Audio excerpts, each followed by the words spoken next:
Assalamualaikum sahabat hikmah tersembunyi yang berbahagia. Bayangkan di sebuah masjid tua di sudut desa, suara lantunan ayat suci menggema penuh khusyuk. Seorang imam tua memimpin salat zuhur dengan suara tenang dan merdu. Namun, dari barisan belakang, ada tatapan tajam membakar. Seorang lurah desa menggertakkan giginya.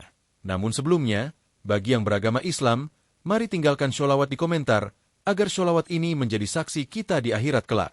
Jangan lupa juga like dan share cerita ini ke teman ataupun keluarga terdekat kita, untuk membantu menyebarkan dakwah Islam dalam bentuk cerita. Desa Cibatu dikenal sebagai desa yang tenang, damai, dan religius. Warganya hidup rukun, saling menghormati, dan menjunjung tinggi adab serta nilai agama. Namun di balik ketenangan itu, ada bara yang perlahan membakar dari dalam. Pak Haji Karim, seorang imam masjid sepuh, dikenal sebagai pribadi yang lemah lembut dan tak pernah meninggikan suara.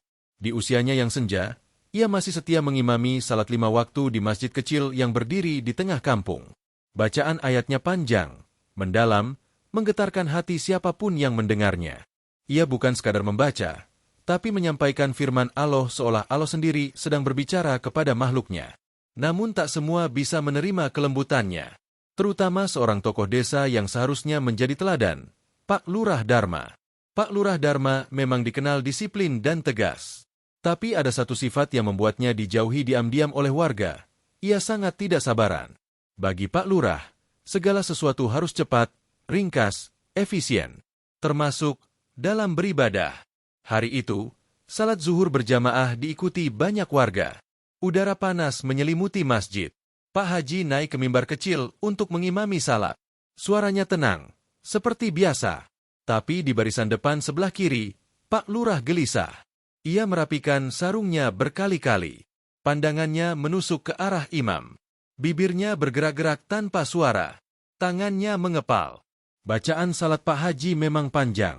Ia membaca surah Al-Baqarah ayat demi ayat dengan tartil. Di sisi lain, Pak Lurah sibuk melirik jam tangannya. Matanya memanas. Dadanya sesak, bukan karena ruangan, tapi karena amarah yang dipendam. Salat selesai. Satu persatu jamaah berpamitan.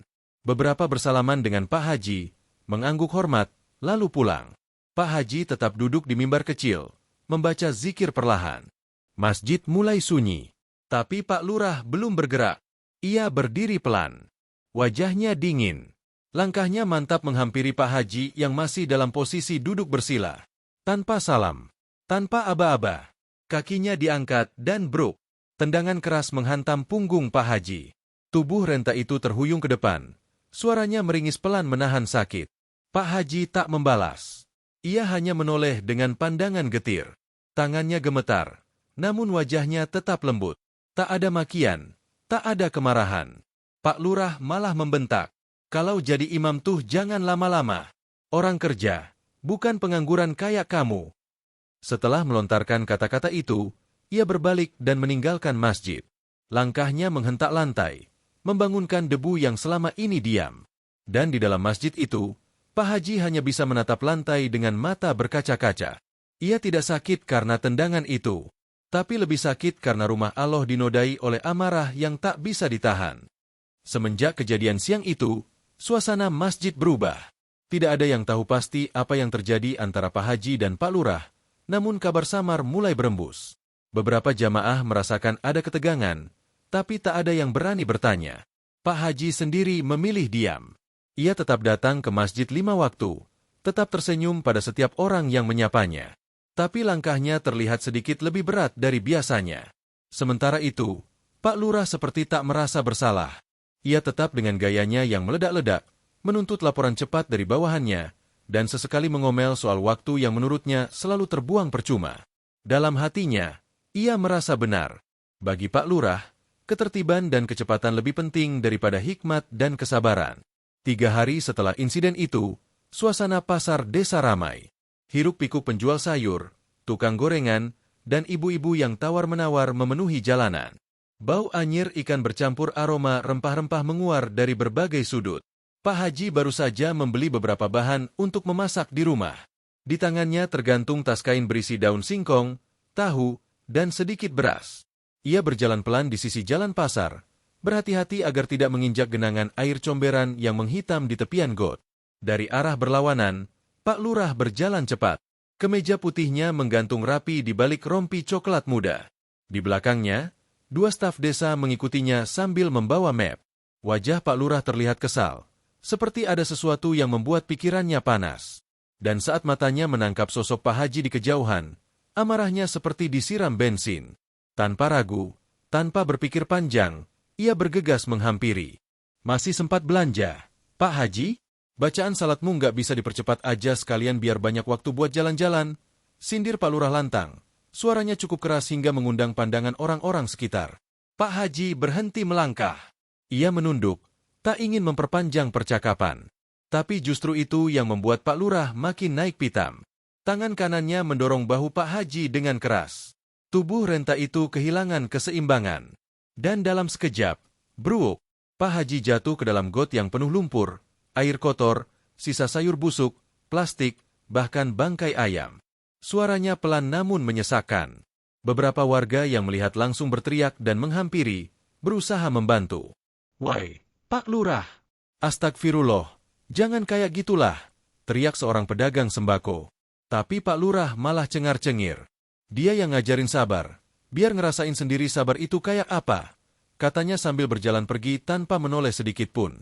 Pak Haji didudukan di tepian got, tubuhnya basah kuyup, sarungnya belepotan lumpur, dan matanya berkaca-kaca menahan perih bukan dari luka, tapi dari luka hati yang lebih dalam. Seseorang memberinya air bersih untuk membasuh wajahnya. Pak Haji hanya mengangguk, berbisik lirih. Allah pasti melihat segalanya.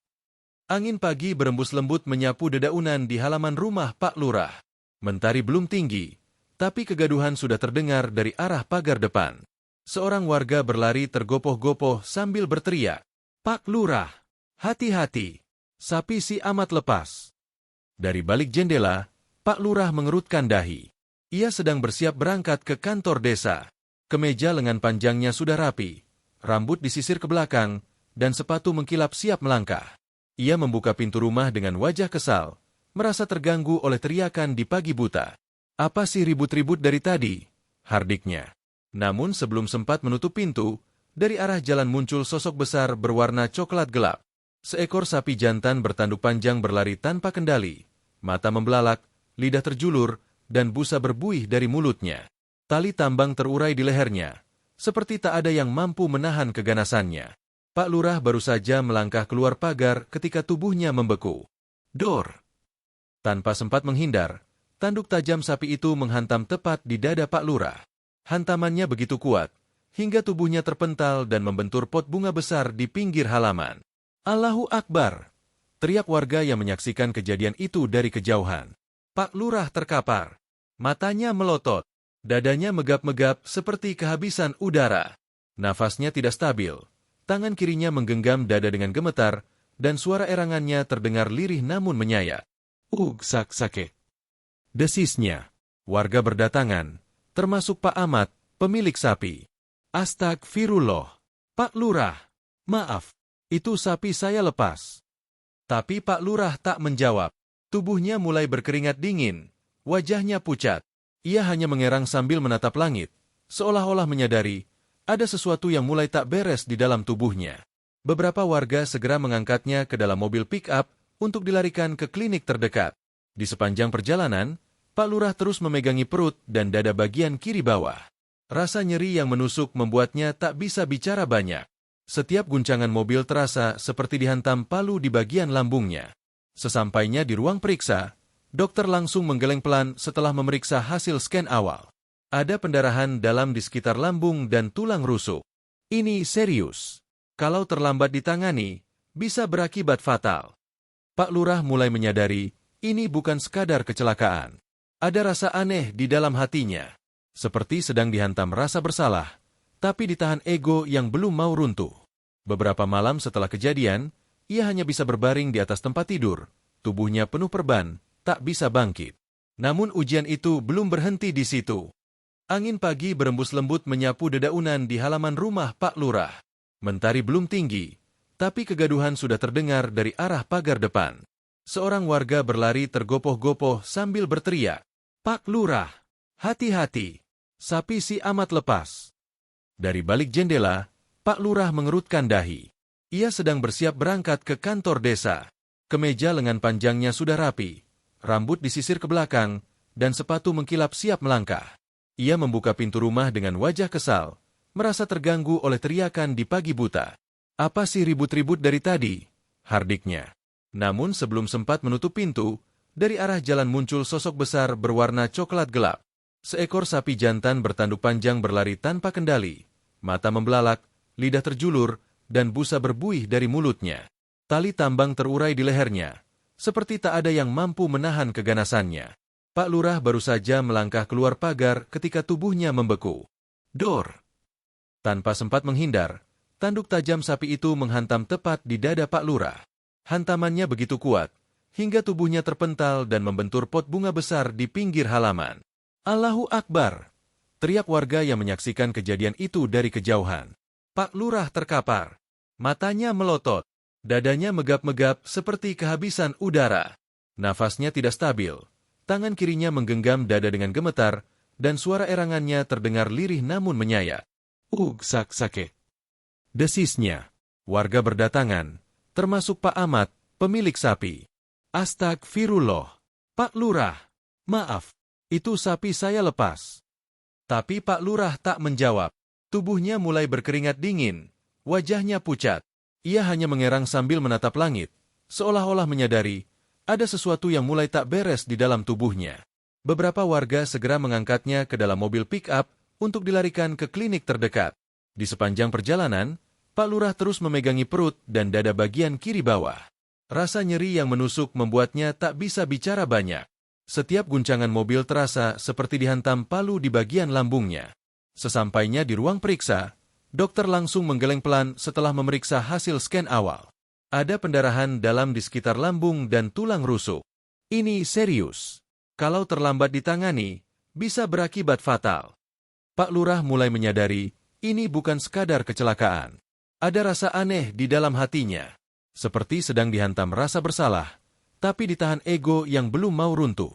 Beberapa malam setelah kejadian, ia hanya bisa berbaring di atas tempat tidur. Tubuhnya penuh perban, tak bisa bangkit. Namun ujian itu belum berhenti di situ. Hari-hari berlalu dalam kesunyian. Pak Lurah kini hanya bisa duduk terpaku di kursi rotan tua di sudut rumahnya. Tubuhnya tak lagi segagah dulu. Setiap bergerak, ia harus dituntun. Dada kirinya masih sering nyeri, dan dokter menyarankan istirahat total. Tapi dalam hatinya, amarah dan gengsi masih bersemayam. Ia belum mau mengakui bahwa ini semua adalah bagian dari balasan atas kesombongannya. Ini cuma sial, gumamnya pelan saat istrinya mengoleskan minyak ke dadanya. Bukan karena siapa-siapa. Namun tubuh tak bisa dibohongi. Pagi itu, suasana rumah sunyi.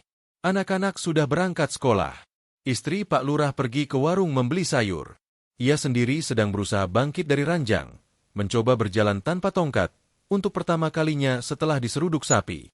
Langkahnya pelan, gemetar. Setiap satu langkah terasa seperti dua beban menggantung di tubuhnya. Tapi gengsi tetap mendorongnya maju. Ia ingin ke teras depan. Hanya sekadar melihat jalanan, menghirup udara pagi. Dalam hatinya, ia ingin membuktikan pada diri sendiri bahwa dirinya belum kalah. Pintu terbuka perlahan. Cahaya pagi menyambut wajahnya yang pucat. Ia tarik napas pelan-pelan. Tangan kanan menyentuh dinding sebagai penyangga. Langkah demi langkah. Satu langkah lagi. Namun Allah berkehendak lain. Sebuah kulit pisang, entah dari mana asalnya, tergolek di lantai keramik teras. Sisa sarapan anaknya tadi pagi. Tak terlihat oleh mata yang mulai rabun. Dan ketika telapak kaki kanan menyentuhnya, sret, tubuh Pak Lurah terpeleset keras. Punggungnya menghantam lantai. Kepalanya membentur kaki meja kayu. Dan bunyi benturan itu menggema ke seluruh sudut rumah seperti palu azab yang mengetuk pintu kesadaran. Beberapa detik tubuhnya tak bergerak. Kemudian, muncul suara tercekik dari tenggorokannya. Tanganku, kakiku, aku nggak bisa gerak. Istrinya yang baru tiba dari warung sontak berteriak histeris saat melihat suaminya tergeletak dengan mulut terbuka dan mata terbelalak. Pak! Ya Allah! Pak! Tetangga segera berdatangan. Mobil ambulans dipanggil. Di rumah sakit, setelah pemeriksaan intensif, dokter menarik napas panjang. Beliau mengalami pendarahan otak ringan dan ada gangguan saraf motorik akibat benturan keras. Ini menyebabkan kelumpuhan sebagian. Maaf Bu, kemungkinan besar beliau mengalami gejala stroke. Berita itu menghantam batin Pak Lurah seperti petir siang bolong. Tubuhnya yang dulu berdiri tegap di podium kantor desa, kini hanya bisa terbaring kaku. Lidahnya kaku, wajahnya kerap berkedut. Ia hanya bisa menangis dalam diam, merasakan seluruh gengsi dan kesombongan itu mencair menjadi air mata penyesalan yang terlambat. Hari demi hari, ia hanya bisa memandang langit-langit rumah. Dan di antara malam-malam yang sepi, ia mulai menyebut satu nama. Pak Haji. Suaranya lirih, hampir tak terdengar. Karena jauh di dalam hatinya, ada sesuatu yang belum tuntas. Sesuatu yang menunggu untuk diperbaiki. Pak Lurah kini hanyalah bayangan dari dirinya yang dulu. Dulu ia berjalan penuh wibawa, kini tubuhnya hanya terbaring di atas ranjang kayu yang disulap menjadi tempat tidur permanen di ruang tengah. Ia tak bisa bicara jelas. Hanya sepatah dua patah kata yang terdengar patah-patah. Tangannya gemetar, sebelah kakinya tak lagi bisa digerakkan. Setiap pagi, istrinya membersihkan tubuhnya dengan air hangat. Seringkali, sang istri menunduk menangis diam-diam, melihat wajah suaminya yang dulu sombong dan kuat, kini tak berdaya bahkan untuk meminta air minum sendiri.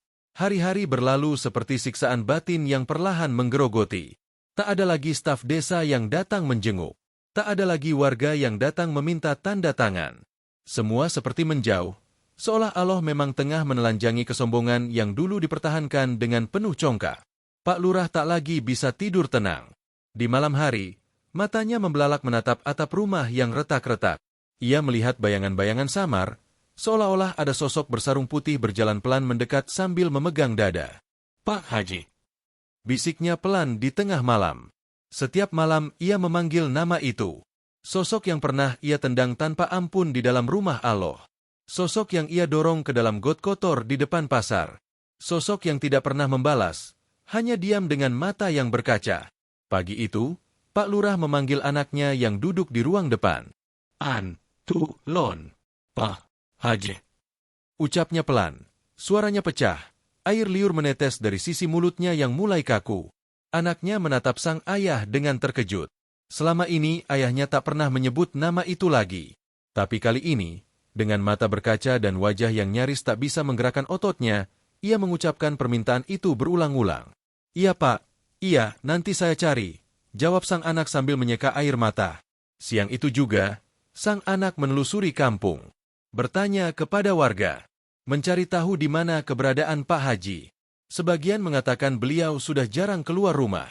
Sejak kejadian di pasar, beliau lebih sering berada di dalam, memperbanyak istighfar dan zikir, bahkan sempat tidak mengimami salat berjamaah selama beberapa waktu. Akhirnya, sang anak tiba di rumah Pak Haji. Rumah sederhana dengan dinding papan yang mulai kusam. Di depannya ada pohon mangga tua, dan suara burung perkutut bersahutan dari sangkar bambu. Pak Haji sendiri yang membuka pintu. Maaf, Pak Haji, saya anaknya Pak Lurah. Bapak ingin bertemu, ucapnya lirih. Wajahnya tertunduk, tak berani menatap mata sang imam. Pak Haji terdiam sejenak, lalu tersenyum tipis. Saya ikut saja. Allah yang maha mengetahui niat kita. Dengan langkah pelan dan tongkat kayu di tangan, Pak Haji mengikuti sang anak menuju rumah Pak Lurah. Sesampainya di sana, suasana rumah sunyi. Tak ada suara selain detak jam dinding dan suara napas berat dari tubuh Pak Lurah yang terbaring lemah. Ketika matanya melihat sosok yang memasuki ruangan, tubuhnya gemetar. Tangannya mencoba bergerak, bibirnya bergetar hebat. Pak Haji. Air matanya mengalir tanpa bisa ditahan. Pak Haji mendekat. Ia duduk di sisi ranjang, memegang tangan Pak Lurah yang kini kurus dan pucat. Wajahnya tetap lembut, tak ada dendam sedikit pun. Allah sudah lebih dulu memaafkan, jika kita sungguh-sungguh menyesal. Apalagi saya, manusia biasa, bisik Pak Haji. Pak Lurah terisak, tangannya menggenggam erat, tubuhnya gemetar, bukan karena penyakitnya, tapi karena dosa yang terlalu lama ia biarkan tanpa taubat. Sore itu, di bawah langit mendung, dua orang lelaki tua saling menggenggam tangan. Yang satu menyesal dalam sakit, yang satu memaafkan dalam sabar. Dan langit pun menjadi saksi, bahwa keangkuhan sehebat apapun akan tunduk juga di hadapan ampunan yang tulus. Sejak hari itu, suasana rumah Pak Lurah berubah. Tak ada lagi amarah, tak ada lagi perintah lantang. Yang ada hanya sunyi yang menyesakkan dada, ditemani detak napas yang terengah-engah dan mata yang terus sembab karena tangis tanpa suara. Pak Lurah lebih sering menangis dalam diam. Setiap kali mengingat betapa angkuhnya ia berdiri di mimbar kekuasaan, menginjak-injak kehormatan seorang imam, dadanya terasa sesak. Rasa bersalah itu kini menjelma menjadi penyakit yang tak bisa disembuhkan oleh obat manapun. Tubuhnya perlahan mengering seperti ranting tua. Nafsu makannya hilang. Bahkan saat istri menyuapinya bubur halus, ia hanya membuka mulut sekadar untuk menghormati, bukan karena ingin. Tiap malam ia hanya bisa terbaring memandang langit-langit, melihat bayangan-bayangan masa lalu yang menghantuinya.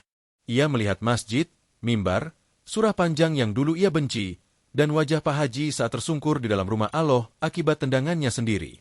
Waktu sholat menjadi saat-saat paling menyiksa.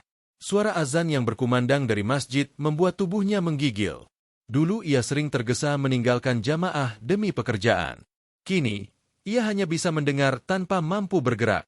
Setiap takbir yang ia dengar, bagai cambukan yang menghantam hatinya berkali-kali. Ya Allah! Ucapnya pelan suatu malam. Kenapa aku dulu begitu sombong? Istrinya hanya bisa menangis di sisi ranjang. Ia tak menyangka suaminya bisa berubah seterpuruk ini. Setiap pagi, ia menyuapi dengan tangan gemetar, menyeka air liur yang menetes, dan mengganti kain alas tempat tidur yang kini harus sering dibersihkan. Bang, kalau dulu abang sabar, mungkin semua ini nggak akan terjadi, liris sang istri sambil memeluk tangan suaminya yang dingin. Pak Lurah tak menjawab, tapi dari sudut matanya, air mata menetes lagi, membasahi pipinya yang mulai cekung. Hari demi hari, tubuhnya makin memburuk, pundaknya kurus, kulitnya pucat, dan detak jantungnya makin lemah. Suatu malam, tubuhnya menggigil hebat, keringat dingin membasahi seluruh tubuh, dan nafasnya terengah seperti orang yang dikejar maut. Pak! Pak! Teriak sang istri. Ia segera memanggil anak dan tetangga untuk membantu. Ustadz sekampung pun didatangkan untuk membacakan doa dan membimbing dengan kalimat syahadat. Namun di tengah-tengah kepanikan, Pak Lurah tiba-tiba menunjuk ke arah luar jendela. Matanya membelalak, mulutnya terbuka seperti ingin meneriakkan sesuatu. Api, api. Tubuhnya menggeletar hebat. Ia berusaha bangun, tapi tak mampu. Suaranya pelan dan tercekat. Ada mereka datang semua wajahnya hitam, pakai jubah bawa cambuk. Para tetangga hanya bisa terdiam. Beberapa ada yang menunduk, tak kuasa melihat wajah Pak Lurah yang ketakutan seperti sedang melihat sesuatu yang tak kasat mata. Allah, Allah, maafkan aku. Pak Haji, aku. Dan tiba-tiba tubuhnya terkulai lemas. Matanya menatap kosong ke atas. Nafasnya pelan, lalu hilang. Namun detik itu belum menjadi akhir, karena penderitaannya belum selesai. Malam itu, saat tubuh Pak Lurah dibaringkan di ruang tengah, terjadi sesuatu yang tak semua orang lihat, tapi cukup membuat bulu kuduk berdiri. Malam itu langit pekat. Angin berembus kencang menyapu atap-atap rumah, membawa hawa dingin yang menggigit. Di ruang tengah rumah Pak Lurah, tubuhnya sudah terbujur kaku, diselimuti kain putih. Wajahnya pucat, matanya tertutup, namun garis-garis ketakutan masih tergambar jelas di rautnya. Keluarga mulai bersiap untuk proses pemulasaraan jenazah. Warga berdatangan. Sebagian membantu menyiapkan perlengkapan mandi jenazah. Sebagian lagi duduk berzikir dengan suara pelan, menunggu giliran menatap jenazah untuk terakhir kalinya. Pak Haji pun datang, ditemani seorang pemuda masjid. Ia berdiri di ambang pintu, menatap tubuh yang pernah menendangnya, mendorongnya ke got, dan mempermalukannya di depan umum. Tapi hari ini, ia tak membawa dendam. Hanya doa dan segenap maaf yang tertinggal dalam suaranya. Innalillahi wa inna ilaihi roji'un, bisiknya sambil duduk di sisi jenazah. Namun saat proses memandikan jenazah dimulai, sesuatu yang tak biasa terjadi. Begitu kain kafan dibuka dan tubuh Pak Lurah disiram air pertama kali, tangan jenazahnya mendadak menegang. Bismillah, pelan-pelan ya, ucap petugas mandi jenazah. Namun begitu air menyentuh bagian dada, tubuh itu seperti melawan. Kedua lengan mengejang. Kakinya kaku menolak dibuka. Astagfirullah, pekik salah satu petugas. Warga, tolong, ini jasadnya tegang semua. Wajah Pak Haji langsung berubah. Ia mendekat, menyentuh bahu Pak Lurah, lalu membacakan ayat-ayat pendek dan zikir pelan di telinganya. Namun tubuh itu masih kaku, bahkan makin berat saat dibalik. Air yang digunakan untuk menyiram terasa lebih dingin dari biasanya, seperti es yang menggigit tulang. Bahkan beberapa warga yang memegang tubuh jenazah itu mengaku merinding tanpa alasan. "Pak Haji, apa ini?" tanya seorang pemuda. Pak Haji menatap jenazah itu dalam-dalam. "Ini bukan karena kita, tapi karena dirinya sendiri yang masih belum tenang. Mungkin ada luka di dalam hatinya, dosa yang belum tuntas, dan penyesalan yang terlambat." Warga makin gemetar. Doa makin dikeraskan. Ayat demi ayat dilantunkan dengan harapan jasad itu bisa dilunakan. Tapi kejadian mengerikan berikutnya datang tak disangka. Saat tubuh Pak Lurah diangkat untuk dikeringkan dan dibalut kafan, tiba-tiba terdengar bunyi letupan keras dari luar rumah. Dor! Listrik rumah padam seketika. Lampu petromas di pojok ruangan bergoyang dan hampir jatuh. Beberapa perempuan di ruang tamu berteriak histeris. Anak Pak Lurah menangis kencang. Tubuhnya menggigil. "Luruskan niat kita. Ini ujian." Teriak Pak Haji sambil berdiri, matanya merah, menggenggam tasbih erat. Dalam gelap, hanya suara tangisan dan bacaan doa yang terdengar bersahutan. Salah satu warga dengan senter ponsel mencoba menyorot jenazah dan terperanjat. Air mata menetes dari ujung mata jenazah. Tak ada yang berani menyentuh. Bulu kuduk semua yang hadir berdiri. Wajah jenazah itu menegang lagi, seperti sedang menolak. Pak Haji perlahan duduk kembali, lalu menyentuhkan keningnya ke dada jenazah. Dengan lirih, ia berkata, "Kalau kau ingin tenang, ikhlaskan. Kalau kau ingin diampuni, lepaskan. Jangan tahan lagi dosa itu dalam hatimu. Dunia sudah selesai untukmu. Tapi ampunan Allah masih luas, bahkan setelah kematian." Tak lama kemudian, listrik kembali menyala. Tubuh Pak Lurah perlahan melentur. Kakinya lurus, tangannya tidak lagi mengepal, dan wajahnya tampak lebih tenang dari sebelumnya. Namun, kejadian itu menjadi pembicaraan warga selama berhari-hari. Karena ketika seorang pemimpin berlaku zalim di dunia, bahkan bumi pun bisa menolak menerima tubuhnya, sebelum ada pengakuan yang benar-benar datang dari dalam jiwa. Pagi itu, langit masih muram. Awan menggantung rendah seakan menyimpan kesedihan yang dalam. Prosesi pemakaman Pak Lurah dijadwalkan setelah salat zuhur. Warga mulai berkumpul di halaman masjid. Tak seperti biasanya, suasana pemakaman ini terasa berat, aneh, dan penuh bisik-bisik. Beberapa warga yang hadir masih membicarakan kejadian malam sebelumnya, tentang jasad yang menegang, listrik padam tiba-tiba, dan air mata yang menetes dari jenazah yang tak lagi bernyawa. Pak Haji duduk di barisan depan, mengenakan sarung kotak dan peci putih yang biasa ia pakai saat memimpin salat. Meski tubuhnya sudah renta, ia tetap bersedia mengimami salat jenazah. Tidak ada sedikit pun dendam yang tergambar di wajahnya. Hanya ketenangan dan doa. Salat jenazah dimulai. Tangisan keluarga terdengar pelan. Setelah salam, jenazah dibawa ke pemakaman desa yang terletak di pinggir kebun pisang, tak jauh dari rumah Pak Lurah. Namun sesampainya di liang lahat, kejadian aneh kembali terjadi. Tanah yang sebelumnya telah digali sejak pagi, terlihat basah dan menggumpal seolah baru saja disiram air. Padahal cuaca sejak malam tak turun hujan. Seorang penggali kubur mencelupkan cangkul ke dalam tanah dan mendongak ke arah warga. "Ini tanahnya berat banget, Pak, beda dari biasanya." Saat jenazah diturunkan perlahan ke dalam liang, tiba-tiba salah satu tali pengikatnya putus. Jasad itu jatuh menghantam dasar liang dengan bunyi keras. Bruk! Teriakan histeris terdengar dari kerumunan. Seorang ibu pingsan. Anak bungsu Pak Lurah menangis keras. Beberapa warga yang berdiri dekat dengan kuburan langsung melangkah mundur. Tolong pelankan bacaan. Kenapa semua terasa berat begini?" Ucap salah satu warga yang memegang ujung tali. Pak Haji segera turun ke pinggir liang, lalu membacakan doa-doa perlahan. Namun saat tanah mulai ditimbun, terdengar gemuruh kecil dari dalam tanah. Seolah ada getaran halus, seperti suara orang merintih dari dalam liang. Para penggali berhenti. Semua membeku. Pak Haji segera mengangkat tangan, memimpin bacaan doa dengan suara yang mantap namun bergetar. "Allahumma gfirlahu warhamhu wa afihi wafu anhu." Saat doa dipanjatkan dengan khusyuk, tanah yang sebelumnya terasa berat dan lengket perlahan menjadi gembur. Para penggali pun bisa menyelesaikan tugas mereka. nisan dipasang, air mawar disiramkan. Namun satu hal yang masih menjadi misteri.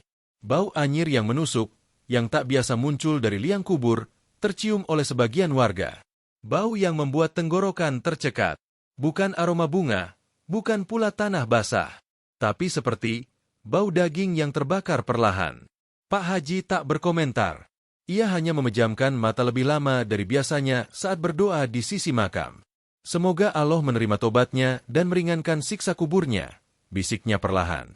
Satu demi satu warga mulai meninggalkan lokasi. Tapi bisik-bisik tak henti terdengar, dan malam itu, tak ada seorang pun yang berani lewat jalan kebun pisang. Karena semua percaya, arwah orang yang meninggal dalam dosa besar takkan mudah diterima bumi, kecuali bila benar-benar telah dimaafkan. Dan meski jasadnya telah dikubur, malam-malam berikutnya akan membuktikan bahwa azab sesungguhnya baru saja dimulai. Langit desa Cibatu berubah kelam malam itu. Tak ada bintang yang menyapa, hanya suara angin yang menggerus dedaunan dan ranting-ranting kering. Di pemakaman pinggir kebun pisang, makam Pak Lurah berdiri sendiri, baru, dengan nisan sederhana dari kayu jati dan taburan bunga yang mulai layu. Tapi malam itu, bukan bunga yang menjadi perhatian, melainkan suara. Suara aneh yang perlahan mulai terdengar dari arah makam. Seperti erangan, seperti dentuman, seperti gesekan besi dengan batu. Tak ada yang tahu pasti dari mana asalnya. Tapi beberapa warga yang tinggal dekat kebun pisang bersumpah mendengarnya. Jam 1 malam, aku dengar seperti ada yang mengetuk tanah. Lalu suara lirih minta tolong. Bisik Pak Awi, penjaga kebun, kepada tetangganya. Waktu kulihat dari kejauhan, makamnya berguncang cuma sebentar, lalu hening lagi. Esok paginya, tanah di atas pusara Pak Lurah terlihat cekung, seolah tak rata, seperti ada sesuatu yang menggerakkan dari dalam. Padahal malam sebelumnya sudah ditimbun dengan tanah padat dan batu bata. Warga mulai resah. Bahkan sebagian meminta Pak Haji datang kembali ke makam untuk memanjatkan doa. Pak Haji datang dengan langkah pelan. Ia berdiri di hadapan pusara, mengenakan sorban putih dan tongkat tua di tangannya. Hatinya bergetar, namun tak gentar. Ya Allah, jika ini balasan untuk dosa yang belum tuntas, maka berikan ia kesempatan dalam siksa untuk menyadari dan bertaubat dalam alam barzah. Lalu Pak Haji membaca surat Al-Mulk dengan lantunan pelan. Suara itu menggema hingga dedaunan sekitar ikut bergemerisik seolah turut bertasbih. Malam-malam berikutnya, gangguan demi gangguan mulai muncul di rumah Pak Lurah. Di malam kedua, putra bungsunya bermimpi aneh. Dalam mimpi itu, ia melihat ayahnya duduk di tengah kuburan, bajunya compang-camping, wajahnya hangus seperti terbakar, dan mulutnya mengucap satu kalimat berulang-ulang. Air, tolong, panas, tolong, gelap, panas. Anaknya terbangun dengan tubuh basah oleh keringat dan menangis histeris. Istrinya pun mengalami hal serupa di malam yang berbeda. Ia bermimpi melihat Pak Lurah ditarik oleh sosok-sosok tinggi besar berjubah hitam. Wajahnya mengerikan, dan tangannya membawa rantai panas membara. Dan dari malam ke malam, bau busuk mulai tercium di dalam rumah, meskipun semua sudut telah dibersihkan. Bau itu muncul tiba-tiba, hanya di malam hari.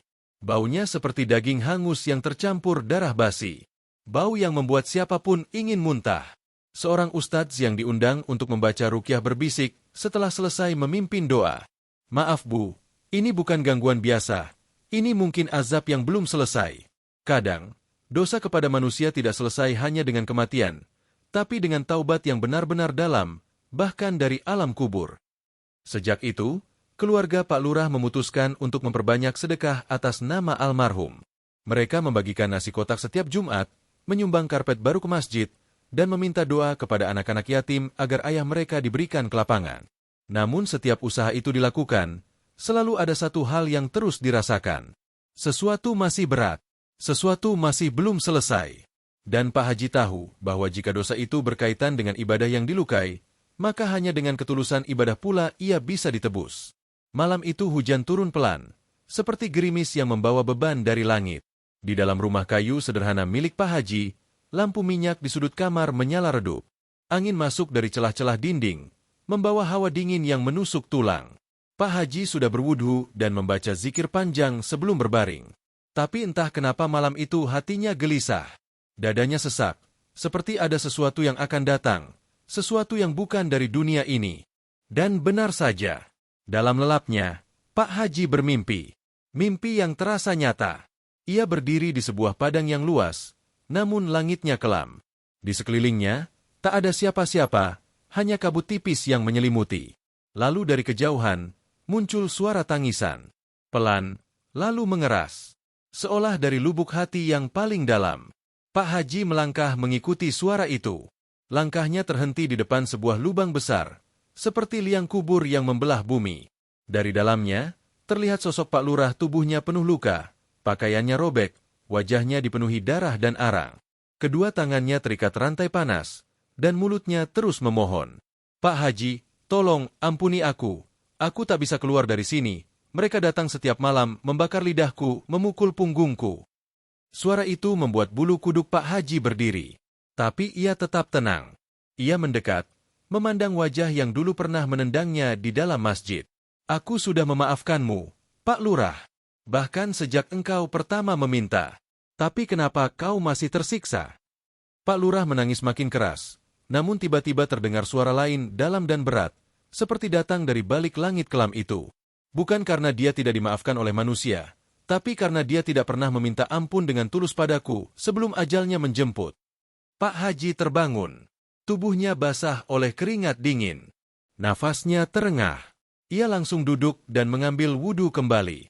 Tapi kali ini, bukan untuk tidur, melainkan untuk bersujud lebih dalam kepada Allah, memohonkan ampun bukan hanya untuk dirinya, tapi juga untuk jiwa seorang pemimpin yang kini terkunci di alam barzah. Keesokan harinya, Pak Haji pergi ke masjid lebih awal. Ia mengambil mikrofon dan berdiri di hadapan jamaah.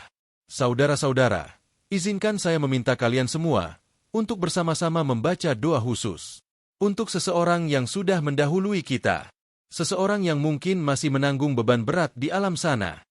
Warga terdiam. Mereka tahu, tanpa harus menyebut nama, siapa yang dimaksud oleh Pak Haji. Maka sejak hari itu, setiap Jumat, usai salat, masjid kecil itu rutin mengadakan doa bersama. Sedekah mulai mengalir atas nama Pak Lurah. Al-Quran dibacakan, air zam-zam dikirim, dan anak-anak penghafal Quran didatangkan untuk mendoakan. Tapi meski semua itu telah dilakukan, masih saja ada tanda-tanda bahwa jeritan dari alam kubur itu belum benar-benar reda. Karena malam berikutnya, kuburan Pak Lurah kembali tampak cekung.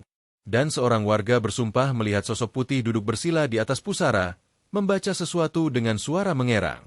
Tapi ketika ia didekati, sosok itu menghilang, hanya menyisakan aroma hangus dan bunga layu yang tak seharusnya ada. Sejak mimpi itu, Pak Haji tak pernah absen mengirim doa untuk Pak Lurah. Setiap sujudnya, setiap ayat yang ia baca, selalu terselip satu nama, Dharma. Nama yang dulu berat ia sebut karena luka, tapi kini terasa ringan karena sudah dimaafkan sepenuh jiwa. Namun alam tak berdusta, dan dosa tak pernah hilang tanpa pertanggungjawaban. Malam-malam berikutnya di desa Cibatu semakin mencekam. Sekilas semuanya tampak biasa. Lampu rumah menyala, suara jangkrik bersahutan, anak-anak masih bermain petak umpet di halaman. Tapi bagi mereka yang peka, ada yang berubah di udara. Beberapa warga mengeluh mengalami mimpi buruk. Dalam mimpi mereka, Pak Lurah datang dalam wujud yang berbeda. Kadang tubuhnya penuh luka, kadang mulutnya dikunci oleh rantai panas, dan kadang ia berjalan tertatih sambil membawa bungkusan yang terus berdarah. Suatu malam, seorang ibu tua yang tinggal di rumah dekat pemakaman mendengar suara langkah kaki di luar jendela. Bukan satu, tapi seperti banyak. Langkah berat, seperti seseorang yang menyeret rantai besi di tanah basah. Ia mengintip dari balik gordennya, dan melihat bayangan sosok tinggi, tubuhnya gosong seperti arang, namun mengenakan pakaian dinas lurah lengkap. Topi lurahnya hangus terbakar, dan di tangannya menggenggam surat bertanda stempel desa. Bayangan itu berhenti di depan pagar rumah Pak Haji. Berdiri diam, lalu perlahan, menundukkan kepala dalam-dalam.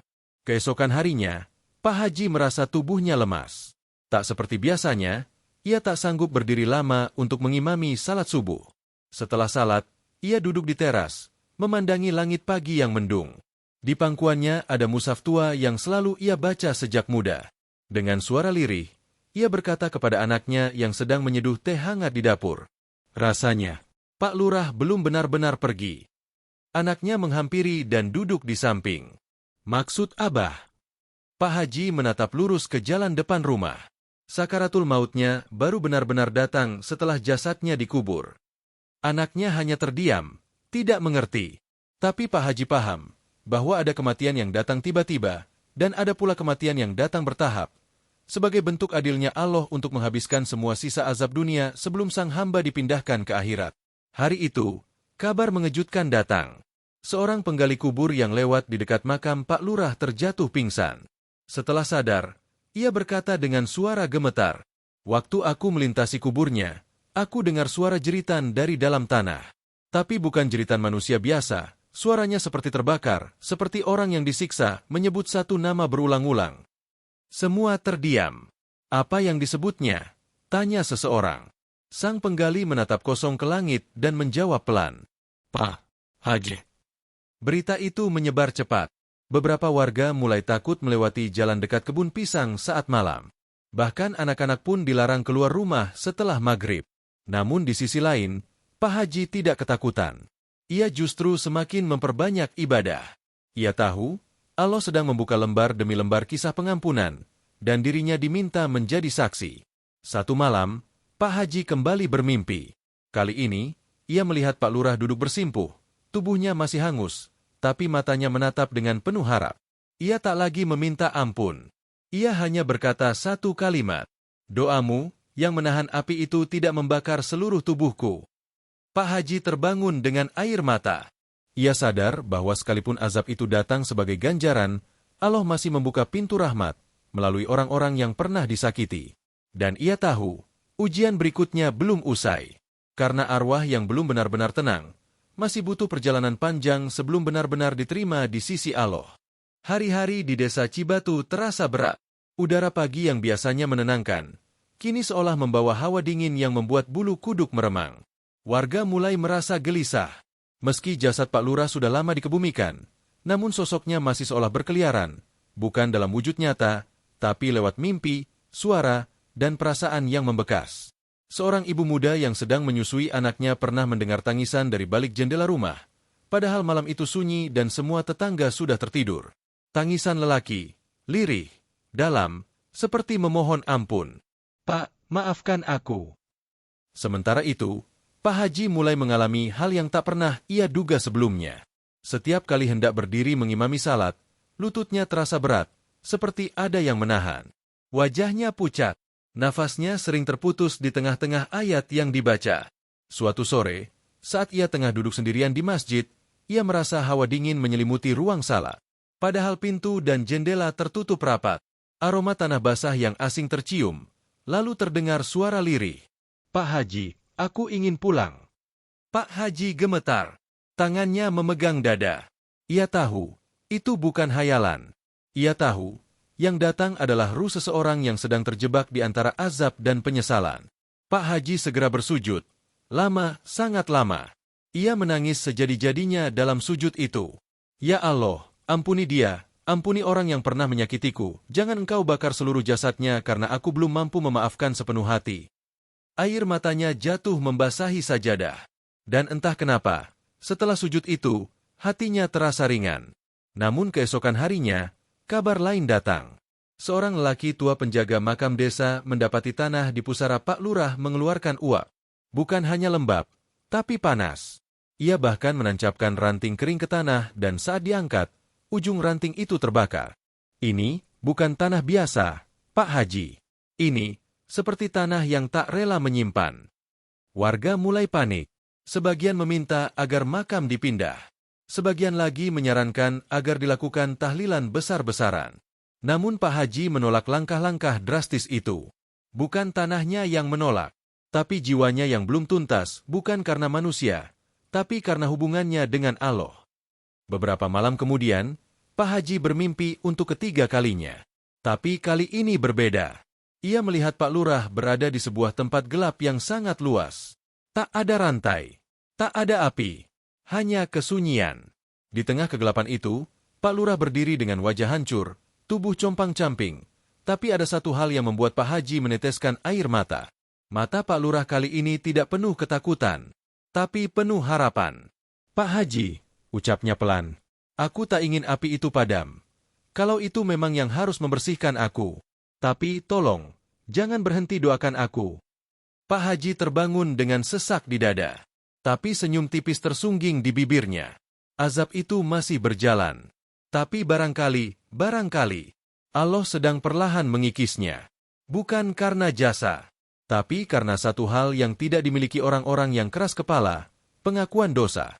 Dan jika pintu tobat memang nyaris tertutup mungkin, justru dari doalah, satu celahnya masih dibiarkan terbuka. Hari Jumat kembali datang. Udara pagi masih menyisakan embun di dedaunan halaman masjid. Jamaah mulai berdatangan satu persatu. Hari itu, Pak Haji diminta memberikan khutbah Jumat, meski tubuhnya sudah semakin lemah dan suaranya kadang serak. Namun permintaan itu ia terima. Bukan karena ingin dihormati, tapi karena ada sesuatu yang ingin ia sampaikan. Sesuatu yang telah ia simpan selama bermalam-malam penuh tangis dan mimpi-mimpi panjang. Setelah adzan berkumandang, Pak Haji naik ke mimbar. Langkahnya pelan, tongkat tua di tangannya menjadi penopang tubuh yang kini ringkih.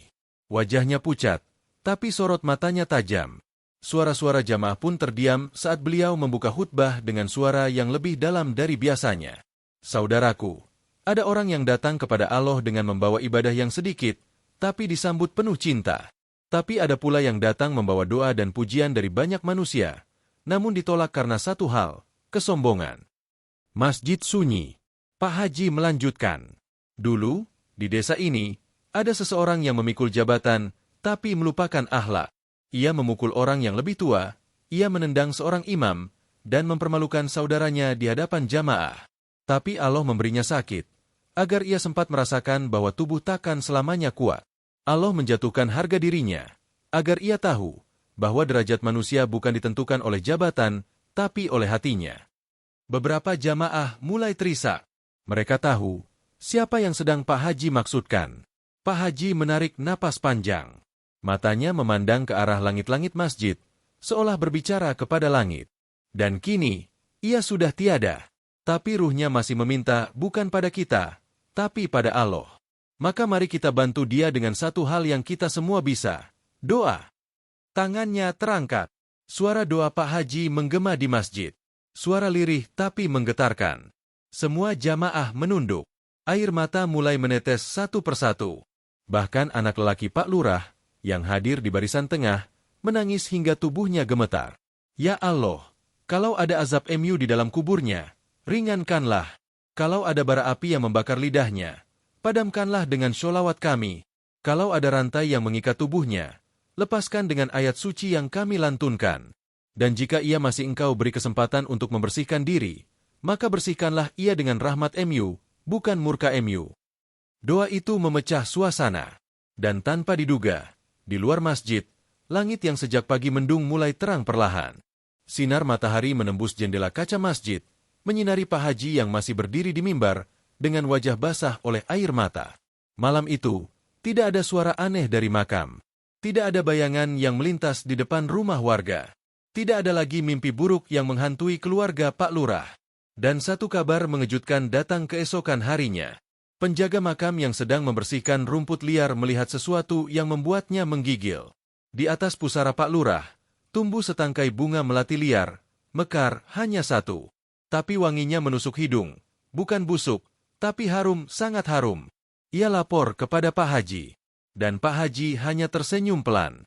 Barangkali itu tanda bahwa Allah tak pernah menutup pintu bagi mereka yang sungguh-sungguh ingin kembali. Mungkin azab itu belum berakhir sepenuhnya. Tapi bagi ruh yang tersiksa, satu doa yang sungguh-sungguh bisa menjadi jalan pulang yang ia tunggu-tunggu selama ini. Hari-hari berlalu dengan tenang.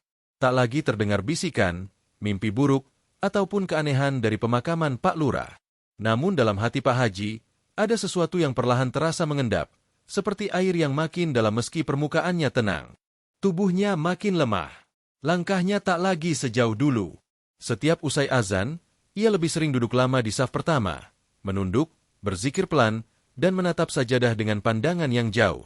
Ia tidak hanya mendoakan Pak Lurah, tapi mendoakan dirinya sendiri. Ya Allah, kalau Engkau telah membukakan pintu ampunan untuk saudara yang telah menyakitiku, maka jangan tutup pintu taubat MU untukku. Sore itu, setelah salat asar, Pak Haji kembali didatangi putra dari almarhum Pak Lurah. Anak muda itu menunduk dalam-dalam, lalu duduk di sebelah beliau. Pak Haji, bapak saya, waktu masih bisa bicara, sempat bilang bahwa dosa terbesarnya bukan menendang, bukan mendorong, bukan menghina, tapi membenci orang yang sedang menyebut nama MU. Air mata sang anak menetes. Dan dia bilang, dosa itu seperti duri yang menancap di hatinya. Tidak bisa dia cabut sampai akhir hayatnya. Pak Haji terdiam. Bibirnya gemetar.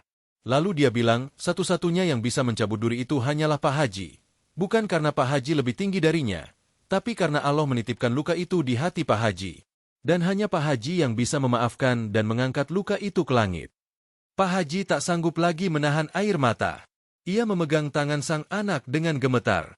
Anak muda, sampaikan pada ayahmu, aku bukan siapa-siapa. Tapi jika air mata ini bisa menyapu sisa debu dosanya, maka biarlah aku menangis malam ini, sampai ia bisa tersenyum esok di hadapan Allah. Malam itu, Pak Haji salat tahajud lebih lama dari biasanya. Sujudnya lama. Air matanya membasahi sajadah. Ia tidak bicara banyak. Hanya satu kalimat yang diulang-ulang. Ya Allah, aku ridho, aku ridho, aku ridho. Setelah itu, ia duduk lama di teras rumahnya. Menatap bintang. Menyaksikan langit yang tak pernah berdusta. Di tangannya ada segelas air putih yang tak disentuh. Di sampingnya, mushaf yang terbuka di surat Al-Hasyr, ayat terakhir. Keesokan harinya, saat azan subuh berkumandang, rumah Pak Haji sunyi. Anaknya yang membangunkannya tertegun. Pak Haji masih dalam posisi bersujud di atas sajadah. Tubuhnya tak bergerak, napasnya tak terdengar. Dan ketika disentuh, tubuh itu hangat, tapi diam. Pak Haji telah berpulang dalam sujud, dalam keadaan bersih, dalam keikhlasan penuh, dalam pengampunan yang paling utuh. Kabar wafatnya Pak Haji mengguncang desa. Masjid dipenuhi tangis. Solat jenazah dilaksanakan oleh ratusan orang. Bahkan anak-anak kecil menangis, seolah tahu bahwa yang pergi adalah cahaya yang menerangi kampung mereka selama ini. Dan tak lama setelah beliau dikubur, satu mimpi datang kepada putra Pak Lurah. Mimpi yang mengakhiri semua luka dan membuka langit. Dalam mimpi itu, ia melihat ayahnya dan Pak Haji berdiri berdampingan di padang putih yang luas. Wajah keduanya bersih, tersenyum, dan di atas mereka, sinar putih mengalir perlahan, memandikan keduanya dengan cahaya yang menenangkan. Suara lembut terdengar dalam mimpi itu. Desa Cibatu berubah sejak kepergian Pak Haji. Udara yang dulu terasa berat kini kembali menyejukkan. Masjid yang sempat terasa sunyi kini kembali dipenuhi jamaah yang datang bukan hanya untuk salat, tapi untuk mengenang kebaikan. Pusara Pak Haji berada tak jauh dari makam Pak Lurah. Kedua nisan berdiri berdampingan, tak lebih dari 5 langkah terpisah. Setiap Jumat, warga bergantian menabur bunga di sana. Bukan karena adat, tapi karena cinta. Dari dua pusara itu, lahirlah pelajaran paling besar yang pernah dialami warga desa, bahwa hidup bukan soal seberapa tinggi jabatan, seberapa banyak harta, atau seberapa sering dipuji manusia. Tapi soal apa yang kita tinggalkan dalam hati orang lain. Beberapa pekan setelah itu, keluarga Pak Lurah mewakafkan sebagian tanah peninggalannya untuk perluasan masjid. Mereka juga membangun satu sumur wakaf dan taman kecil di halaman belakang masjid, dengan papan kayu kecil bertuliskan, tanah ini bukan milik siapa-siapa, tapi doa yang tumbuh di atasnya adalah milik semua yang pernah berdosa. Setiap kali angin sore berhembus melalui pohon-pohon di sekitar masjid, suara daun-daun seolah berbisik, bahwa seseorang yang dulu menendang imam di rumah Allah, akhirnya bersujud dalam keikhlasan setelah tubuhnya tak lagi bisa bersujud. Bahwa seseorang yang dulu dibenamkan ke dalam got, dihina, dan diremehkan memilih untuk memaafkan, bukan demi nama baik, tapi demi mengantar saudara yang tersesat kembali ke jalan cahaya. Warga pun belajar menahan lidah, belajar menahan amarah, belajar bahwa dendam bukan hanya menyiksa musuh, tapi juga menahan berkah. Dan sejak saat itu, setiap azan berkumandang dari menara masjid, terdengar lebih syahdu, lebih dalam, seolah menggetarkan hati yang selama ini tertutup oleh dunia. Pak Haji telah pergi. Pak Lurah pun telah tiada. Tapi kisah mereka tinggal selamanya. Menjadi pelajaran bahwa azab Allah bisa turun kapan saja. Tapi rahmatnya pun bisa menyentuh siapa saja. Bahkan mereka yang dulunya berlumuran dosa. Satu kesombongan dibalas dengan sakit.